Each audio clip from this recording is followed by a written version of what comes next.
Let's solve an image classification problem using PyTorch. I'll import NumPy as NP, Torch, TorchNN as NN, and Matplotlib PyPlot as PLT. I'll import other libraries along the way.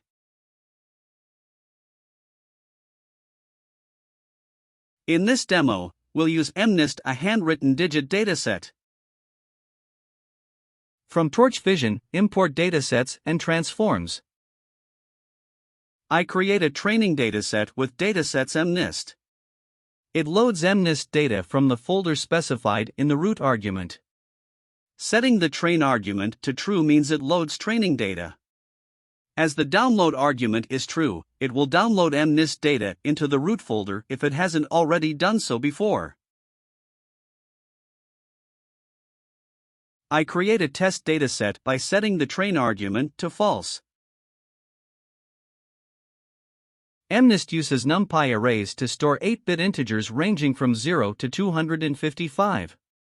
We convert them into Torch tensors by setting the transform argument to transforms to tensor. It also normalizes values between 0 and 1.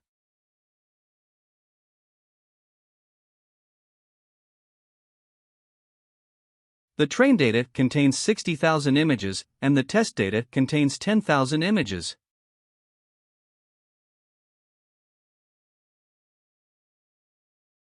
Let's take a look at the first image from the train data.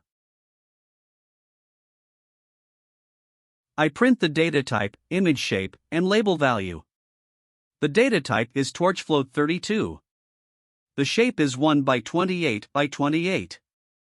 In other words, the image has a single channel, and the size is 28 by 28. The label is 5. I call the squeeze to remove the channel dimension, so I can display it using Matplotlib in grayscale. It looks like a snake to me, but our model must classify this as the number 5.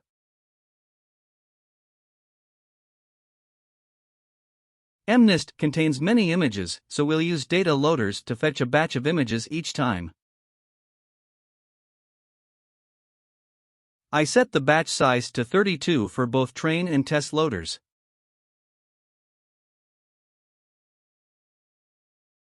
For the train loader, I set the shuffle to true so that the image sequence is randomized. I also set the random seed for reproducibility.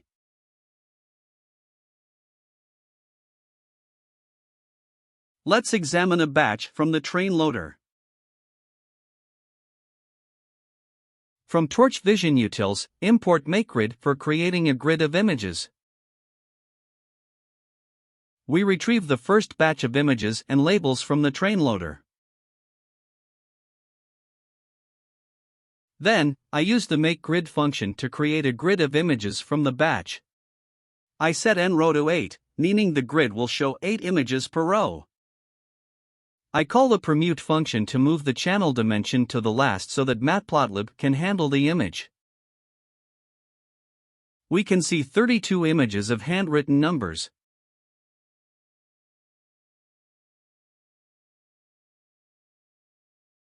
Now I define an image classifier class, inheriting an InModule. We should always call the superinit to initialize the module. Then, I define one hidden layer and an output layer. Both are linear layers. I will flatten input images of size 28 by 28 to 784 dimensions so the hidden layer receives 784 dimensional input data. I specify 128 as the output dimension of the hidden layer. In other words, the hidden layer takes 784 dimensional input and extracts 128 dimensional features.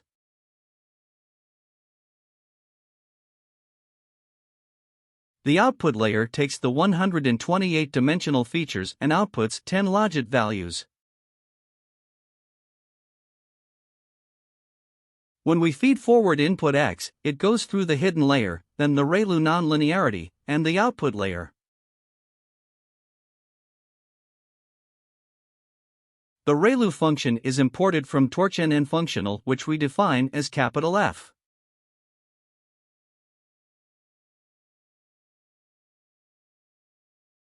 Our model outputs 10 logit values per image, which are unbounded and can be negative. However, we want to know the probabilities of 10 classes, which should all be non-negative and sum up to 1. We cannot use the sigmoid function for each logit value since it will not ensure the probabilities sum up to 1. Therefore, we need to normalize logit values. We can apply the exponential function to the logit values, which become positive values. As such, we can normalize them and ensure they are all positive and sums up to 1. This operation is called softmax. As we'll see later, PyTorch performs this operation with a function called softmax.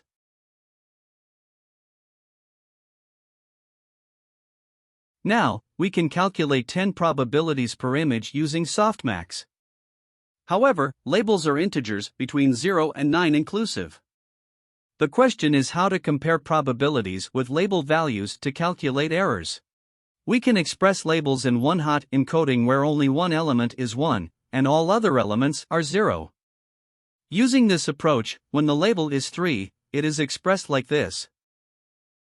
We can also think of it as a ground truth probability distribution where one class has 100%, and the rest are 0% probability. For example, when the label is 3, y3 is 1. Using this notation, we can express our prediction as a categorical probability. This may look complex, but it is not so. For example, when the label value is 3, the categorical probability is p hat 3 because only y3 is 1, and everything else is 0. In general, when the label value is an integer k, the categorical probability returns p hat k, an estimated probability of class k. Also, the categorical probability can be expressed using the product symbol, which is more concise. We want to train our model to maximize the categorical probability for all training images. Let's talk about a loss function to achieve that.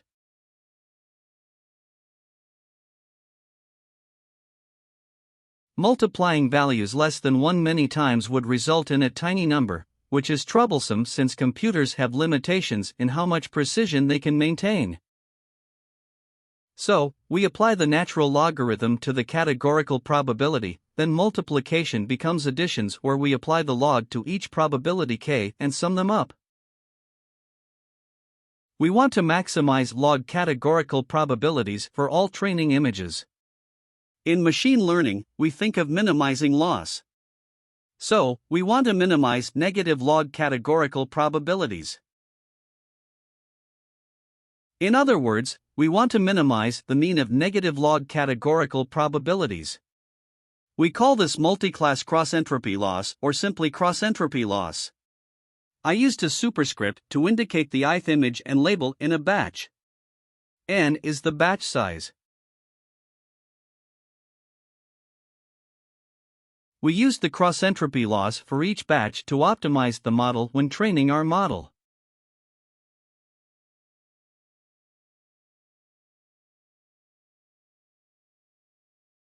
PyTorch provides an NN cross-entropy loss module, which we will use in our model training.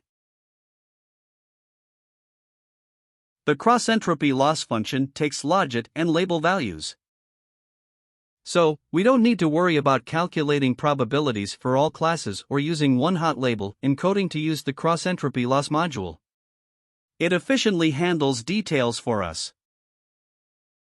We'll see how the loss function is used later when we discuss the training loop.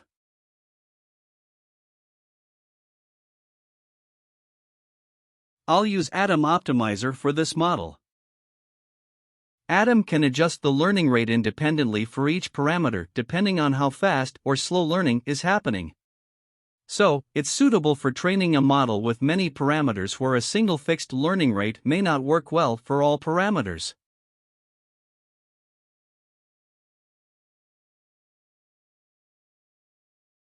Our model has many parameters to optimize, so we should take advantage of any available hardware acceleration to speed up our training. We'll have to use the CPU if we have no such device.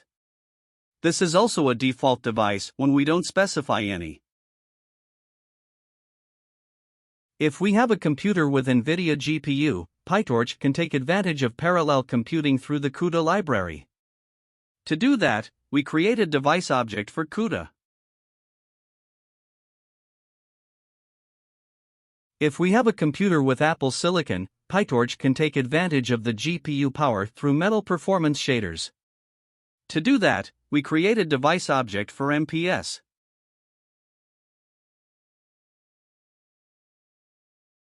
You can print the device to see which one is selected. For example, I'm using an Apple Silicon machine.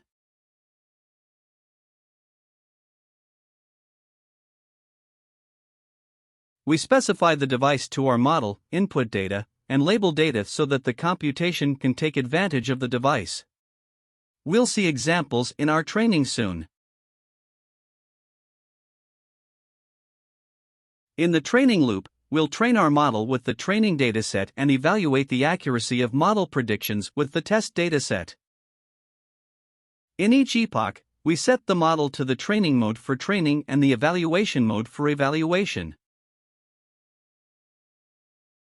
Depending on the modules and functions used, the mode may or may not affect the model's behavior. For example, we may use a dropout layer that randomly sets the activation values to 0 during training, which makes the model robust and less likely to overfit the training data. In the eval mode, dropout layers are ignored so that all activations are utilized. Another example is batch normalization, which calculates the mean and variance of activations between batches during training. Those statistics are used to normalize activation values. The reason for using batch normalization is that each batch produces activation values of different magnitudes. A giant swing in activation value may cause a drastic change in gradients, making model training unstable. In the eval mode, batch normalization does not update the statistics since doing so would introduce information leakage from test data into the training. We are not using either dropout or batch norm. So, the eval mode does not affect anything.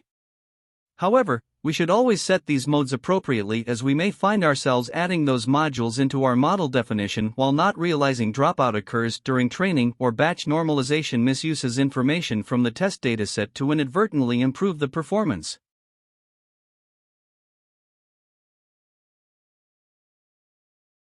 Now, let's go through each step of the training loop.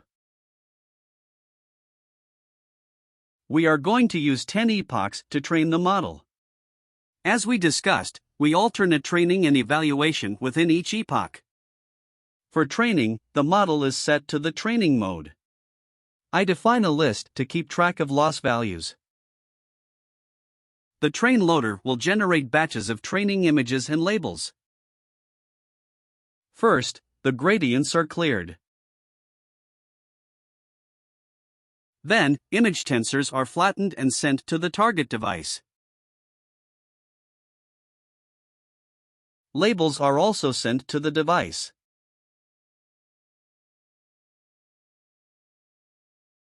We feed forward input X through the model to obtain logit values.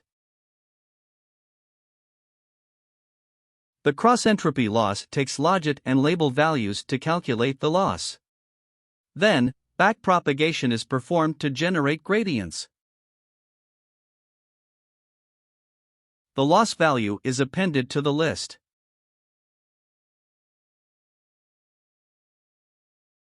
The optimizer step function updates the parameters.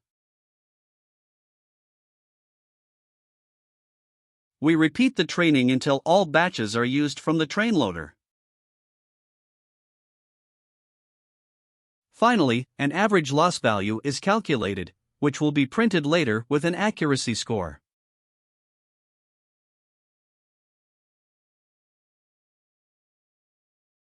In the same epoch, the model is switched to the evaluation mode. I define a list to keep track of accuracy scores. The test loader will generate batches of test images and labels. Image tensors are flattened and sent to the target device. Labels are sent to the device, too.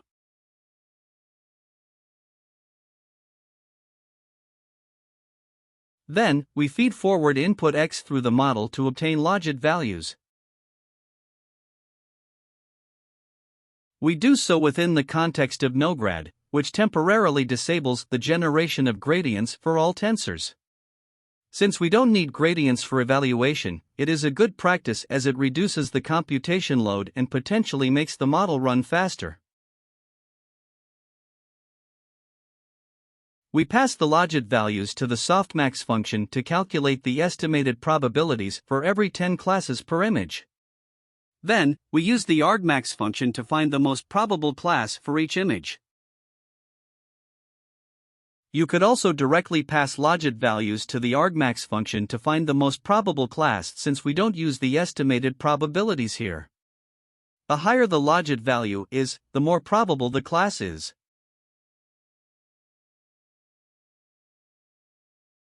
We calculate the accuracy, which is the number of correctly predicted classes per the number of ground truth labels.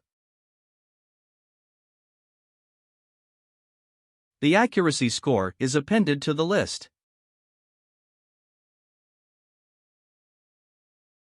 We repeat the evaluation until all batches are used from the test loader. Finally, an average accuracy score is calculated, and both average loss and accuracy are printed per epoch. The network quickly learned to achieve high accuracy as the loss value declines over epochs.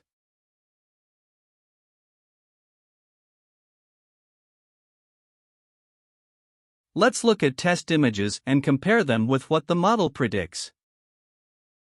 From Torchvision utils, import the makeGrid function.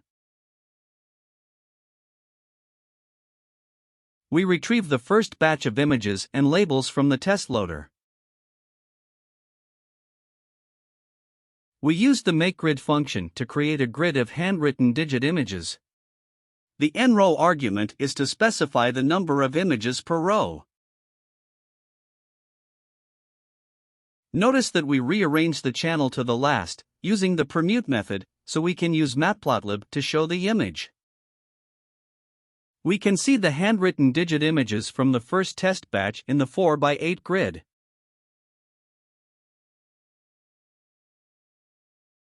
Let's use our model to predict the classes of those images. First, we put the model into the evaluation mode. Then, we flatten the images and send them to the target device. We also send labels to the device. With NoGrad context, we feed forward the input batch to obtain logit values. We pass the logit values to the softmax function to calculate the estimated probabilities for every 10 classes per image. Then, we use the argmax function to find the most likely class per image.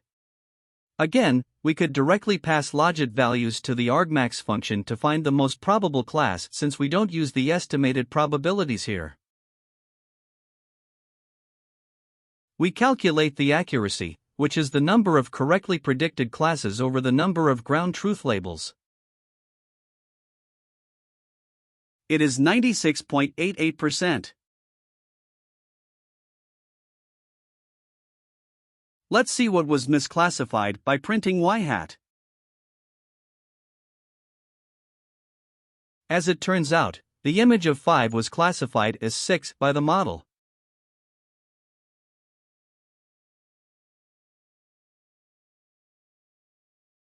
You might have noticed that the y-hat tensor is still on the device.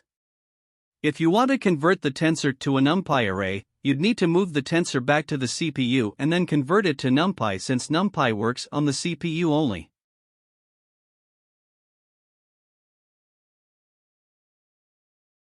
This concludes the session for neural networks with PyTorch.